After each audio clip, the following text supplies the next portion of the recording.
It's my absolute joy and pleasure to welcome my very good friend Bracha Goldsmith for another monthly astro chat between us. It's always a joy. Bracha is incredibly popular as an astrologer. I think she's got the largest following of any astrologer out there. So she's much loved by many, many people for her wisdom and vast experience with astrology. So that's what we're going to hear some of today. So how are you today, Bracha? Pammy, thank you for that introduction, but I've got to say right back at you, you are much loved all over the world as well. People love you. And as always, it's just a great pleasure to be with you. Fantastic. So, yeah. Wonderful.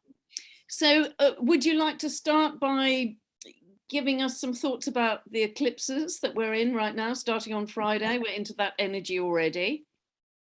Yeah, well, we did anticipate that it was going to get tense and intense. And I think that most people are realizing that that is the case, that we are getting a lot of intensity. And there's a lot of course, with a lunar eclipse, we've got this oppositional energy going on, the polarity frequency going on. And Taurus and Scorpio, neither side likes to give way. Yeah, fixed. Very fixed. So I guess that's really the kind of thing that I'm observing, is that where am I too fixed in my ways? What do I need to look at? Maybe that I'm just, I'm rigid. I want it this way or the highway.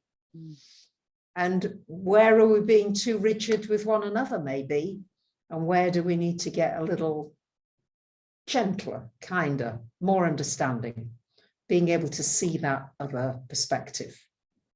Yeah, I think that's really well said, because ultimately, if the destination is unity consciousness, we have to get beyond the polarity and the division. We have to do that. So at every opportunity to try and find a way to dissolve that through compassion or openness to the other person's point of view, so we're not reinforcing this very strong polarity, because there's a great potential for that, isn't there, in this Taurus-Scorpio axis, particularly with the nodes going into Taurus and Scorpio in January for the next 18 months.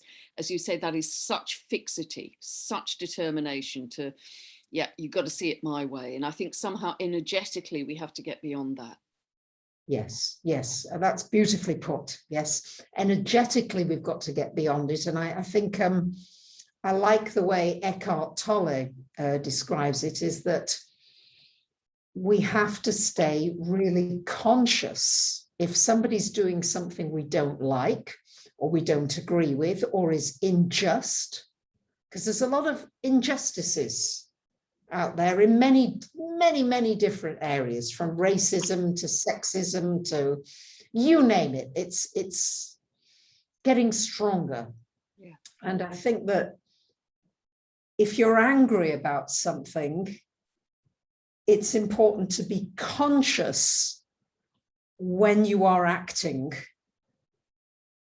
from that space. I mean, it's okay to be angry, it's a legitimate reason if something's unjust, absolutely, but not to come back in reactiveness and fighting. Otherwise, we just end up in another war.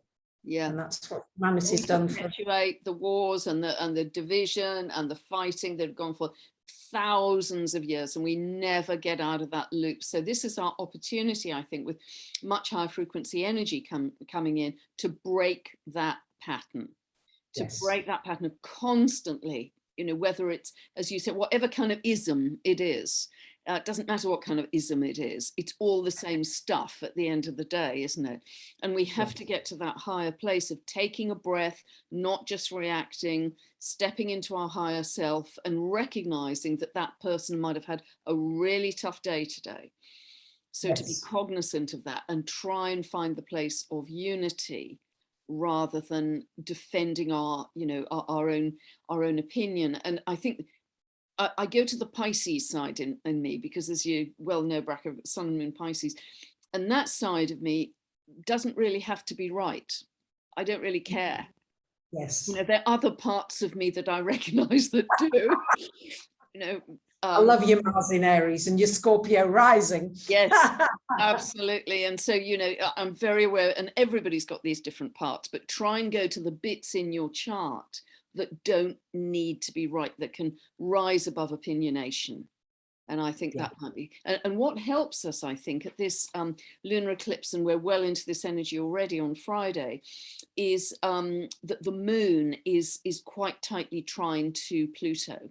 And I think Pluto in Capricorn, even on its own, is about ultimately finding our inner authority, that the facade, I want to say, of external authority is really crumbling and will continue to accelerate in that collapse over the coming 2 to 3 years, as Pluto finally moves through, you know, grinds and excavates its through those last few degrees of Capricorn. And part of the process of that collapse, where it reveals corruption or secrets or things that aren't in highest integrity, is to teach us to develop our inner authority, to come back into ourselves. Beautiful. That's spot on, Pammy. Yeah, really excellent. And as you say, the moon energy, very much to trust what it is that you're feeling and to take your sovereignty. Yeah. Yes, you're a sovereign being, and I think that this is what this is about. And I think that we can together co-create and choose the kind of future that we want to have. We've got a lot more power than we realize, I think. And we give it to the few, when in fact, apparently it takes 10%, apparently studies have shown that it takes 10% of the people to be able to bring about a massive change for the good. Yeah. And I think we've easily got that, easily, because it's happening already. And there was that wonderful Buckminster Fuller quote, wasn't there, that I can't remember the exact quote, but it's something about don't try and fix the old, don't put your attention, your focus on the, that's a done deal anyway, that's collapsing anyway. Put your focus totally on creating the new, because that's where we're headed. And people are doing that, you know, lots of people I know are getting into community, developing a new society from the grassroots up, literally a new society. I know hundreds of people that are doing that. Yes. You know, all over the world. And how exciting is that, to say, okay, this has got to such a stage, I don't any longer want to play that game. I'm done. So I'm out of here. Yes. And I'll start some, and actually something much simpler. Taurus energy. Taurus. Somebody asked me on a comment, you know, what do we do if the whole economic system fails and the banks go, you know, Uranus in Taurus, it's not very stable. And inflation, I just read in the UK, is at, you know, at a 10-year high, which of course we're not surprised about because they're printing all this money. So eventually it's, you know, inflating it to nothing. But what to do about that? And really, I think Taurus wants you to focus on your needs and not necessarily all your wants, and that you can bring beauty through nature, a leaf, a flower, walking the dog, looking at the birds, yet the simplicity of the pleasures of life. And then we're not so dependent on a big external system having to prop us up. Yeah, that's really well observed. And focus on your needs, not your wants. I think that's, you know, beautifully put, because, you know, all through our lives, you know, we lived through the hippie era and materialism, consumerism, and buying lots of stuff. And you know, partly we were defined, I think, by what we owned or what we earned. Yes. Rather than the joy that was in our hearts. Exactly. And Taurus rules beauty. Yes. The tangible, sensual beauties of the world. Yes. And so I think we're going to see probably some big shifts in fashion, what is fashionable, big shifts in food, which is already happening, you know, food and diet and growing and health and nutrition and well-being and all of that, and new systems of currency. How do we work with services? And I think a lot more loving kindness. Yeah, a lot more compassion, because when times are hard, that can bring up more compassion in us. Yes. And for sure, you know, and the wonderful thing about Taurus linked to nature is nature doesn't lie, nature doesn't cheat, nature Right. doesn't, you know, is not duplicitous or deceptive. Nature is absolutely authentic and pure and life sustaining. And we kind of have forgotten that, I think, at our peril, but we've forgotten in our modern society that we think is so smart and civilized and evolved. And we've just, particularly in cities, it's very easy to distance yourself from nature and think it's there for our use and our exploitation. And I think the age we're moving into, particularly with the Taurus-Scorpio nodes next year, and it's very much highlighted at this lunar eclipse on Friday, is, you know, what are you going to trust? What are you going to trust? What are you going to believe in? What's going to become solid for you? Because Taurus is all about what feels solid and permanent and reliable. And we thought that was our job for life, our home for life, you know, Yeah. or Yeah. the big company we worked for. All of that, I think, is going to be up for grabs in Yeah. a pretty major Yes. way.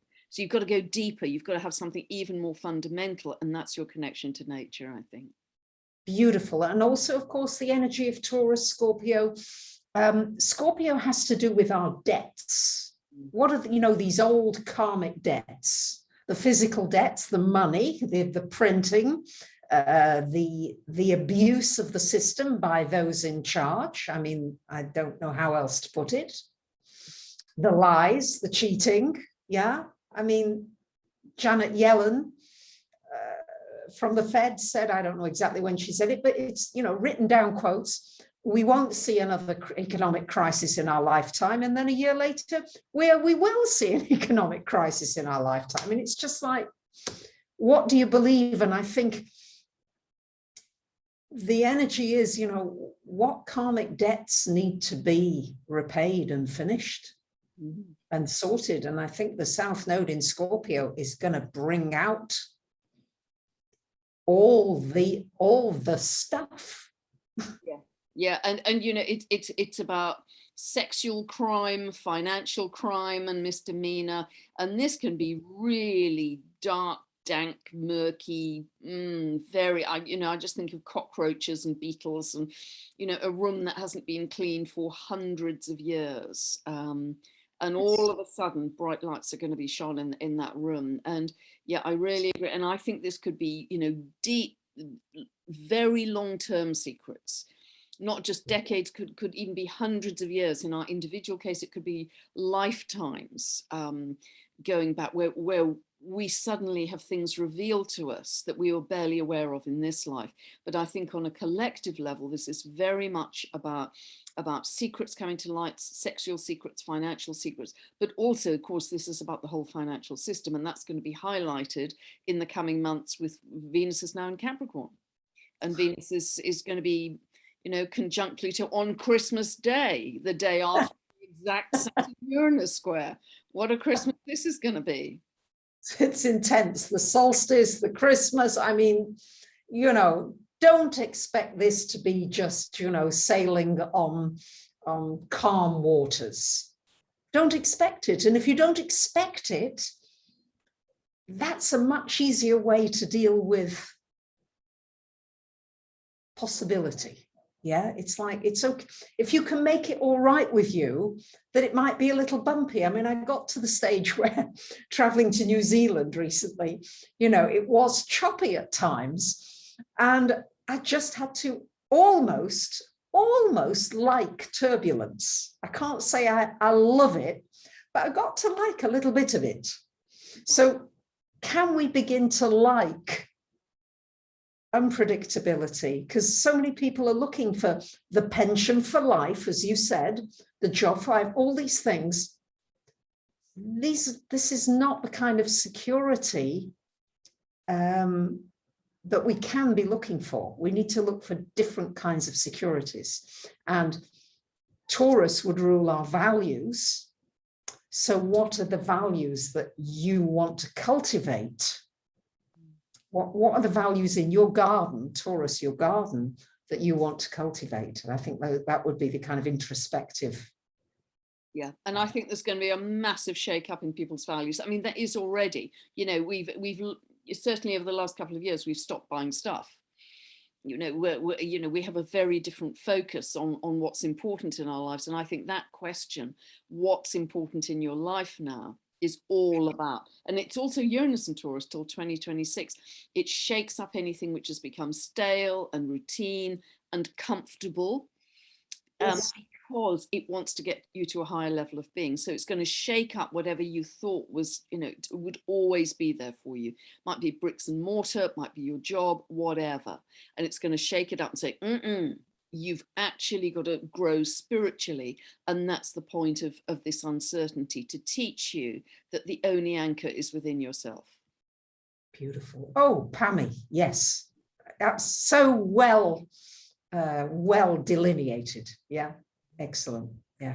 So it's going to be a very interesting few months, I think, economically, financially, for sure. I think we're just really on the precipice of this, but January particularly looks like a very hot time, I think, in terms of, I mean, the whole lot is really, but January looks very hot, I think, financially and economically. And we're going to have new systems, and Uranus in Taurus could be all about blockchain technologies, cryptocurrencies, but an effort to be independent from the system, not part of a series of different cryptocurrencies which are separate, which are independent. And that's the whole thing, really. People coming together in community, in collaboration as independent units. Yes, linking with each other across the world as a grid of light, I want to say. But nevertheless, they have this interdependence within a local group. And I think local groups, local networks are really important. Farmers, fishermen, growers of all kinds, people who you can get together with, plant vegetables, etc. Those little local networks and hubs. And that's how I think, in a way, also, this lunar eclipse, the sun and moon are square to Jupiter in Aquarius. Aquarius to me is about networks. Yes, very much so. And also, I do think our online networks are extremely valuable as well. Yes. I think we've learned with COVID that we can cultivate energy through these online networks, right? We can get a tremendous, I mean, that's what I hope you got, the listeners are getting now, our viewers here, is an energizer, a vaccine of energy. This is your booster. You come here for your booster shot. Come and get a booster with Pam and Bracha, of energy to encourage you, to tell you that as difficult as this is, we are evolving. There is an awakening taking place, and we're coming out of an unconscious state, and we're having to learn to be understanding, just as I think we have to be understanding of the things that we perhaps look back on in our own lives that we're not so proud of. But you weren't a conscious person then. If you were conscious, you wouldn't have done those things. I know I could have done much better when I was taking care of my mum when she was dying. I felt terrible. I felt guilty. I still do a little teeny weeny bit. But, and to be able to see that your level of consciousness affects the actions that you can do. Absolutely. And I think, that's really important, because if you look back, I'm sure this is true for you, Bracha, it's certainly true for me. But if I look back even to 2 years ago, the friends you had, the entertainment or the television you watched, I haven't watched, television's long gone since March 2020, which has been one of the most positive things in my life, I have to say, in terms of elevating frequency. But, the friends you had, the conversations you had, how different are all of those now compared to even 2 years ago, which is a very short time? How far have we come? Yes, we have. And not to get disheartened by the challenges, not to be a victim, not to say, it's just so hard, but put yourself in a group, listen to a video, listen to something that uplifts you so that you don't get caught in that spiral of the abyss. Yeah. It's just, because you can get caught in it and it becomes mesmerizing. And then one thing leads to another, to another, to another. But you can equally get caught in the magnificent horizons of the possibilities. Because the possibilities are greater than we've ever had in our lifetimes, ever. The possibilities Yes. But I think because we've lived in such a tangible world, our focus has been around the tangible, and now we have to trust the invisible. We have to, because it really is the invisible that makes our bodies work. Yeah. We had to try and keep our heart beating. We wouldn't last 5 minutes. Yeah. So, system, absolutely. Nothing is invisible, really. And it's interesting, isn't it? I've often used the analogy of, you know, an architect. He will have an idea which is invisible, and then he'll commit it to paper, which is 2D, and then the house will start to be built, which is 3D. So he's gone from ether to 3D. Yes. But so it's that kind of invisibility which produces our world, our matter, our manifestation. But I think because the energy is so much higher than we've ever known before, that produces a much higher level of being and manifestation potentially, but we have to turn our attention to it. Yes. And not be caught up in, you know, the overwhelm of what is, because every time we get caught up in the overwhelm, we're giving away our power to external authority. So we've really got to catch ourselves, you know, and we all have ups and downs, heaven knows, in our day, but we've got to have the mastery to catch ourselves and say, no, you know, no, we're going to nip this in the bud, and we're going to look over here to what we can do that's amazing. Yes, yes. I mean, on the level of the Scorpio energy, I think that we are going to see increased surveillance, increased, you know, I think this whole thing around privacy and Big Brother and all that, I think that's going to be an issue. And and, you know, you're Scorpio rising, you know this well. Yes, it's, if you think of Saturn in Aquarius, to some degree that's controlled by technology. If you think of Pluto moving into Aquarius starting in 2023, that's another. But I do think also there'll be a proliferation of different social media platforms which resist that. And I also think that there are going to be different internets, not just one internet. I think different internets will be spawned which are more protected. That's my sense.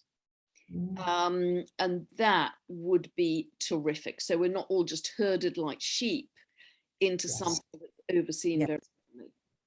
Yes, yes, because there is this whole thing around the herd energy, the energy of the herd. I mean, they want to get us to herd immunity, don't they? Yes, right? Yes. Everything is around this herd energy. And as humans, we don't like to go outside that herd. Yeah, you don't want to be the oddball. You don't want to be the one that stands out, because in ancient times you'd have been killed. Yes, that was worse than being killed. Actually, more than once. Yeah. So you know, so I think as well, because of the Scorpio South Node, we are going to have to dig deep and look at, where am I not speaking up? Where am I sweeping it under the carpet again and not speaking up for something that really matters to me? Yeah. And you know, Uranus in Taurus is about standing in your truth, about your values, isn't it?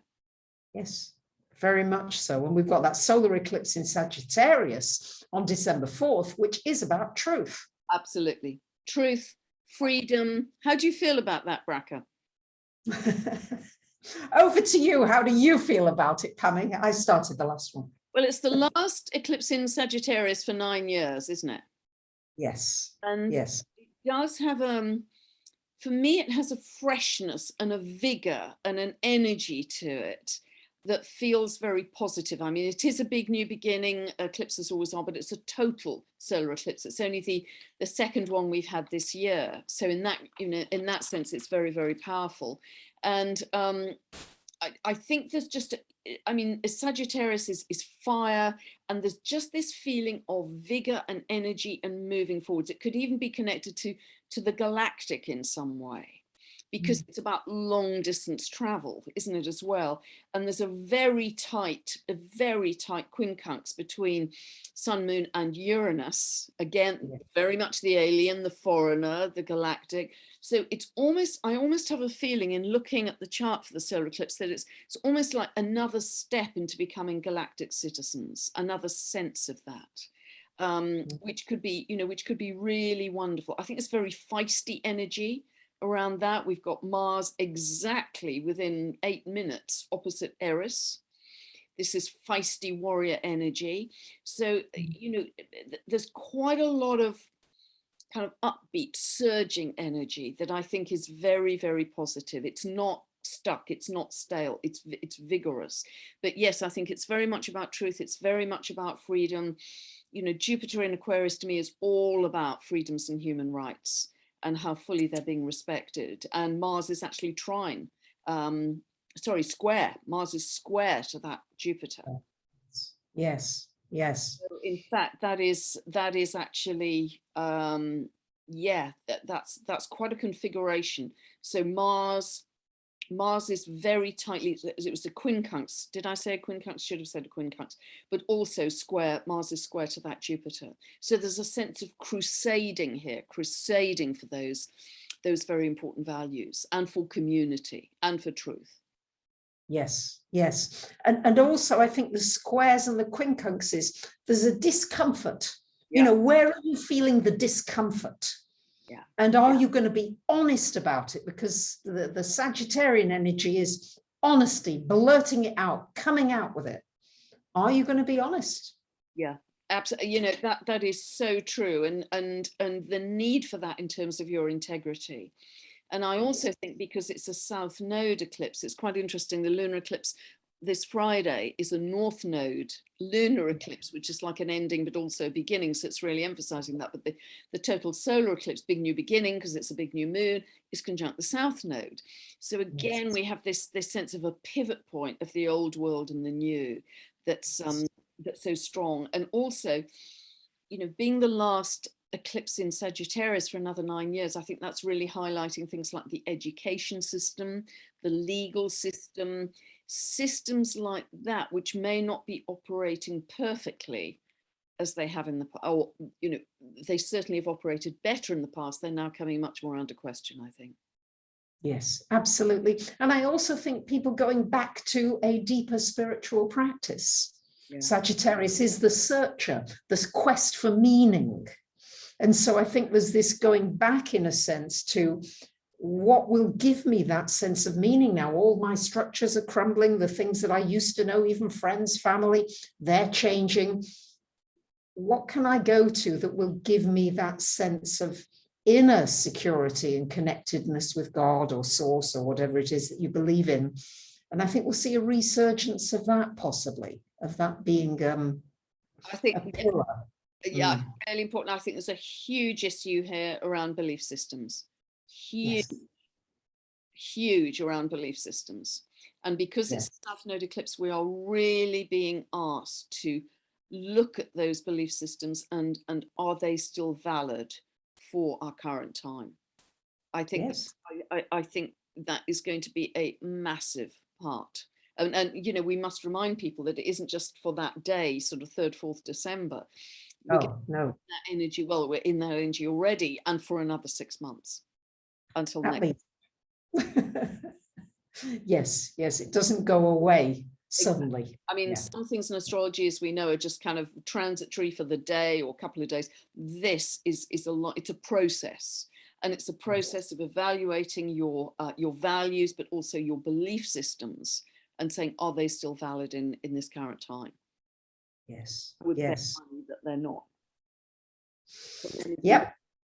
I'd lay money on that too. Yes, very much so. And this questioning all the time of, is this true? Yes. Is this true? Is this right? Is it not? And not to go to sleep. Yeah, question everything. Question everything. This whole thing about, am I going to sleep again? You know how it is when something gets difficult, it's like you just want to go to bed and just sleep it off. No, the fixed signs that, you know, they hang in there. And as a collective, with that Taurus North Node and the Scorpio South Node, we've got to really hang in there now and say no if it's no, and yes if it's yes. And somehow to create a safe space for one another to have differing opinions and differing views, so that we don't need the Scorpio old way of censoring everything. Yes, yes, yes, absolutely. And you know, I think my sense is also that through this time, our mastery is not just in kind of catching in the bud those victim energies and saying, no, you know, I'm going to step back into my own inner power, my inner authority. But particularly when Jupiter moves into Aries in May, next May, it's almost a sense of you have to find the hero inside yourself. Yeah. You have to find the leader inside yourself. You have to find the spiritual warrior inside yourself. And particularly if you've never been in that role before, you know, if you've just gone to your work, you know, got paid, came home, cooked the dinner, you haven't had to step into that role. But I think many of us are going to be called. I know many people right now that are suddenly having to step up to defend something or fight for something, and they are finding the hero already in themselves. Yes. I think that's going to become stronger when Jupiter moves into Aries. I think next year is going to be a big year. I think it's going to be a more eventful year, dare I say it, even than 2020 or 2021. I do. Yes. We're accelerating. This seems to feel as an acceleration of the energies. And of course we've got the Neptune energy and the Jupiter energy coming, and again, that's around trust and faith and belief and emotion. Yeah, spiritual growth, spiritual connection, mysticism, illusion, hypnosis. Delusion, all of those things that could expand into an even bigger bubble for some. It's going to be, it's really quite complex energy, isn't it? Because, you know, Neptune, the modern ruler, Jupiter, the ancient ruler, but it's like a big bubble. And when it's been in earth signs, we've had issues in the stock market about bubbles that, you know, tech bubbles or whatever. And then the bubbles burst and everything collapses. So, but this is a bubble, again, around faith, I think. And that's going to be very interesting, because I think for some people, it's going to elevate them on their spiritual path. It's going to take them another big jump on their spiritual path. For other people, it may simply increase the delusion of whatever their world is. And so I think it can operate in two very different ways. And again, I think we have to be very conscious of how it's operating in our lives and really catch ourselves, be super aware. That's beautiful. And when I think of Taurus and Scorpio with these nodes, because it is significant, this lunar eclipse takes us into that series of nodes. So I do think that this Friday is an energetic shift as a collective generally. And I always think of those signs as somewhat, they are interior signs. These are not the extroverts of the zodiac, right? They're not the Aries and the Sagittarius and all that. So again, it's this internal journey that we must take. Yes, I think there's so much we can do in the external world, but our attention has been maybe a little too much on the external world. And now we're being pushed back through isolation and lockdowns and goodness knows what else to finding that inner power within. Yeah, I think that's a lot of what this whole process is about. And, you know, our mastery is being accelerated due to the circumstances. You know, we can't take forever to do this, because you're going to fall into a different state, as it were, which may not be desirable. So if we want to keep on our spiritual path, we're going to have to up our game. Up our game in catching our thoughts, catching our emotions, constantly working on elevating that frequency and say, what do I have to do to keep in that place? What do I have to think? What do I have to, how do I have to breathe? What do I have to read? You know, what do I have to do? What's my feedback loop? You know, Yes. what's my go-to in terms of getting me just to a state of bliss? What are my bliss bubbles? Or bliss buttons, if you like. What are my bliss buttons? That's great. To get me to that state and know what they are so quickly. If something throws you on a loop, you know, you see something, you read something, you know, which I haven't seen that you've got an instantaneous bliss bubble that within seconds, certainly minutes, you can change your state. I think being able to change your state is going to be an incredibly valuable thing moving forwards, because you know, everything is going to be about frequency, and it always has been, but we haven't been very cognizant of it. But it's like, I almost feel that frequency is the new currency, where if money disappears because it's worthless because of all the QE, etc., and this may sound wild, but in future, I think we are going to be able to attract anything we want in life via our frequency. It's going to be like our operating key. And, you know, if we still have cars, then maybe your car will only start when it recognizes your frequency. Maybe if you still have houses, you can only get into your house when it recognizes your frequency. But still in a very organic way, not in any artificial way.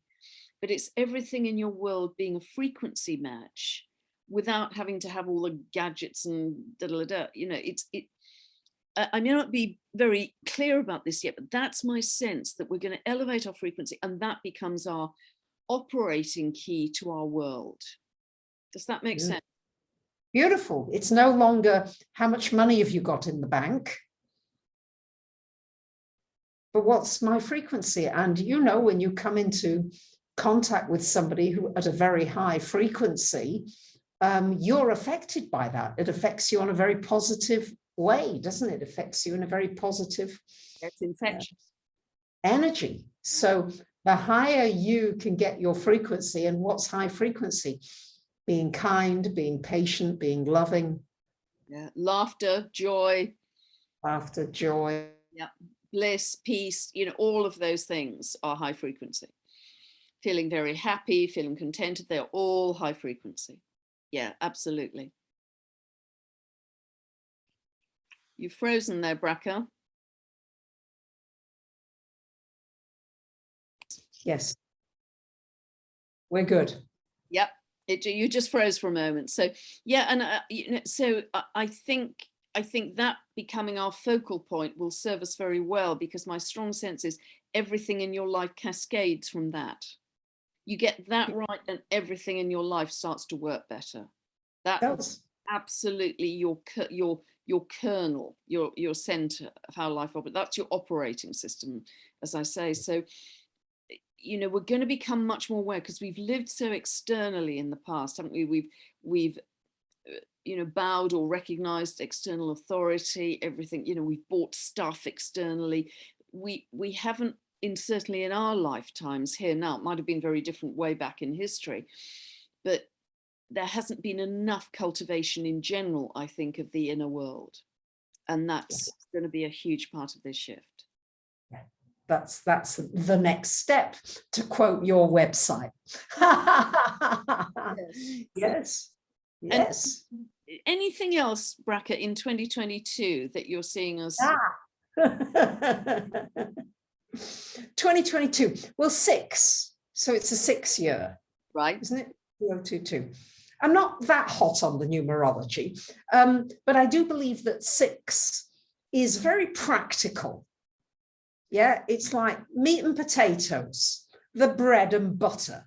You know, it's really, well, how are we going to do this? So I think we are going to be involved in one way or another about the practicalities of new communities, the practicalities and the how-tos of raising your frequency, the how-tos. So I think we're going to see a lot more teaching going on, a lot more people reaching out, sharing their talents, sharing their gifts from the lessons that they've learned through the difficulties, and helping others through whatever they're going through. I think that might be quite a feature of this year that's coming. Yeah, I think sharing will be a huge thing. I think there could be more drama in terms of more collapse of governments, corporations, institutions. And as we go through these coming months and into next year, I think that there could be some big shows. Very big. I think there's going to be at least 2 big governments that are going to fall. Wow. Yeah. I think it's coming in 2s because we've got so many 2s. Yeah. The 22nd of February, 2022, 20th of February. Yeah, we've got some big dates and they're all with 2s. So how we're going to do things together in 2s and this polarity and divisive, I think these are going to be a lot of the themes. Yeah. And of course, the US is huge with this. Oh, yes. Just absolutely huge with that. We're barely into the energy of that Pluto return, which, as you say, first time exact 20th of Feb 2022. And it's again, I think, in June and again in December, but it's really operational all through not just next year, but 2023 as well. And that is going to revolutionize so much about America, how it's formed, its current assembly of states, its constitution, and therefore that links to the law, its economy. I think it's going to be massive, and that's very activated, of course, by the Venus retrograde being conjunct Pluto. Yes, and of course it has its Neptune opposition as well. Yes, coming up. People could be confused initially about what's going on, not knowing what to think. Of course, that also rules drugs and pharmaceutical products, medicines of all kinds. But, on another level, again, it's a spiritual impetus, isn't it? Because that Jupiter-Neptune conjunction is also going to be part of that opposition to the US natal Neptune. Yes, exactly. And so it could be a tremendous healing. Yes. That takes place. Yeah. I mean, healing, wow, of so many old wounds. The possibility of that being opened up. Yeah, so. Absolutely. And again, there's such a sense of things operating almost at 2 levels and which you're going to choose. Are you going to choose the one that comes from fear or the one that comes from love? And although our ultimate destination is unity consciousness, for a while, I think that fork in the road is going to get wider and wider, because it is right now. But we have to keep in mind, that's not our ultimate destination. We've got to get ultimately to unity consciousness. Absolutely. And we have to get out of the thought of enemies.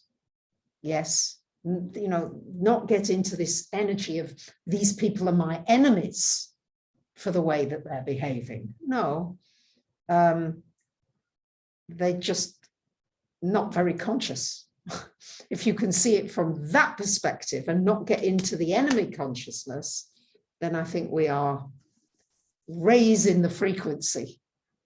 Yeah, and that's interesting. And I think almost to depersonalize it, to see them not so much as individuals, but to see them simply as manifestations of a type of consciousness. Yes. That we collectively have produced, let's not forget. Absolutely. Let's take our responsibility. I can't remember who it said it. Was it Martin Luther King? I'm not sure who said it, but that each nation gets the government they deserve. Yeah, very interesting. So it's the collective consciousness that produces, sets of individuals, whatever their names, whatever their titles, whatever. If you think of it like that, that can take some of the heat and the anger out of it, because it's just a type of consciousness. And the more you can transmute that with removing fear and pouring in love, then you're doing something really powerful to shift the whole movement. Exactly. Oh, wonderfully put, Pammy. Yeah, beautiful. And how do you feel about this coming year, 2022? I think it's going to be very big. The first few months of next year, well, really it's starting now with the eclipses. But the next few months, I think, are going to be extraordinary. Not easy at the 3D level. I think it's going to be quite tough, but it's like we're moving through again, it's an image of a birth canal or vice. that we have to move through this as part of the transformation.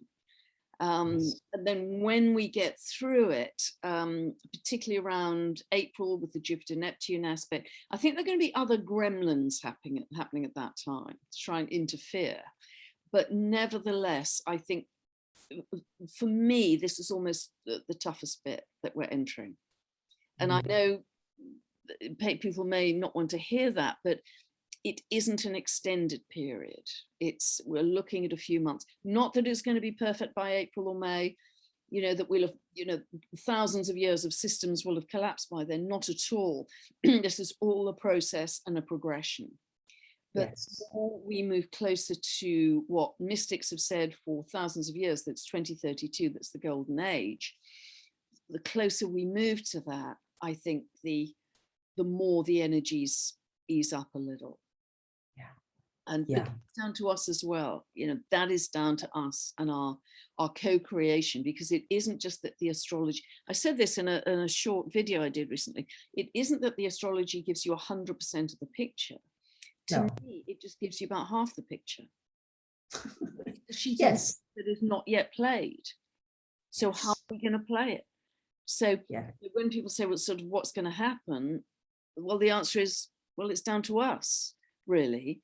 And there's such a breadth of how that music can be played. There's such a latitude that it's up to us in our co-creation to make sure it's magnificent and not play it at the lowest level, but play it at the highest level.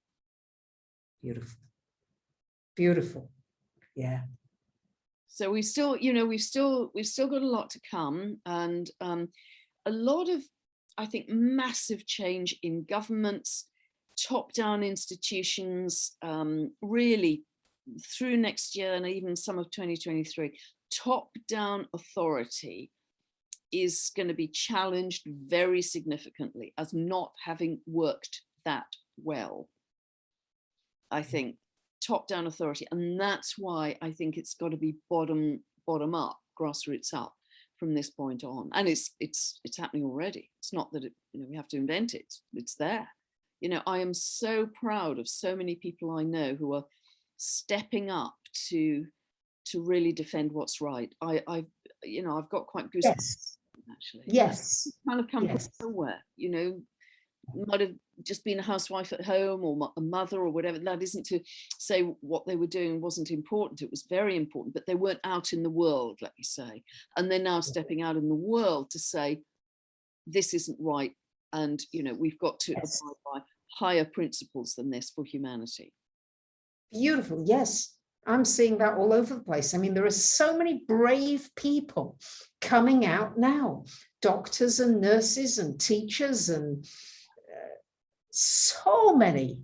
Yeah, I mean, Greece, the entire, pretty much the service industry had a national strike. It's very rare. So all the cafes, all the bars, all the restaurants, everywhere were closed this week for a day. Yeah, because they're really struggling. We've got these vaccine mandates now, and people are just don't want to go out as much. Even if they are vaccinated, and the owners of the cafes and the restaurants, they don't want to deal with unruly customers who are shouting and swearing at them saying, well, I've not got my documents and up yours, whatever. So the tide is turning. It is. Absolutely at a pivot point, I think.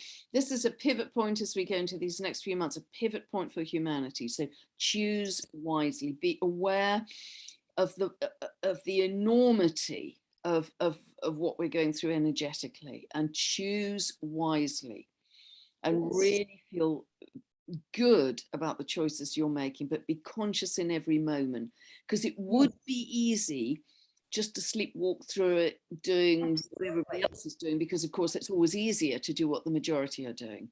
Always easier. Yes. And also look at it from your ancestors' viewpoint. They suffered what they went through.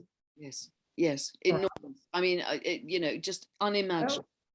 Unimaginable. Right. So that's why, let's be these heroes, the little people. Yeah. You're not little. If you're watching this, you are not little. You are big. You are a magnificent co-creator. And it's, you know, it's interesting. I mentioned quite a few months ago, and I know you've read it too, Bracha, and it touched you as well, that magnificent but amazing book called The Choice by Dr. Edith Eger, who was a Hungarian Jewess, very young in the 1930s in Germany, and all that transpires, a true story. I think everybody should read that book. It's chilling, it's beautifully written, and how she had the courage and the strength and the will to come through all of that horror and emerge as an amazing, loving human being at the end of it. And I think she's either a psychiatrist or a psychotherapist or something like that now. But the book is wonderful. I recommend it to everybody to read, because I think it has great lessons for our time.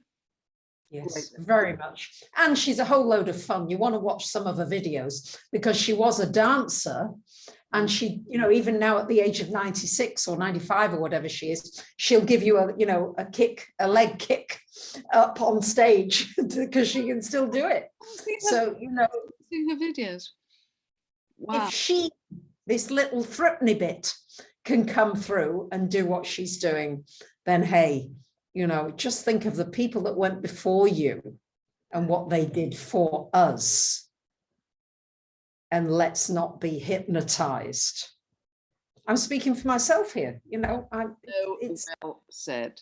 That is so well said. I really applaud that, actually. Thank you, Pammy. It's a co-creation. As always with us, it's always an absolute joy to speak with you, Bracha. So, do you have anything else to add? Just that I love being with you, Pammy. I love you. I think you're doing terrific work out there. Thank you for everything you're doing. And you. And yeah, just thanks for being such a great mate. And you. Love you. A wonderful friend. Wonderful, wonderful, wonderful friend. And we are here in service together. Yes, absolutely. Joyfully. Yeah. Bless you, bless you, bless you. And thanks so much for giving us an hour of your time. You know, we just loved it. So I know it'll help a lot of people. Thank you, Pammy. Thank you. God bless you. Lots of love. Bye for now.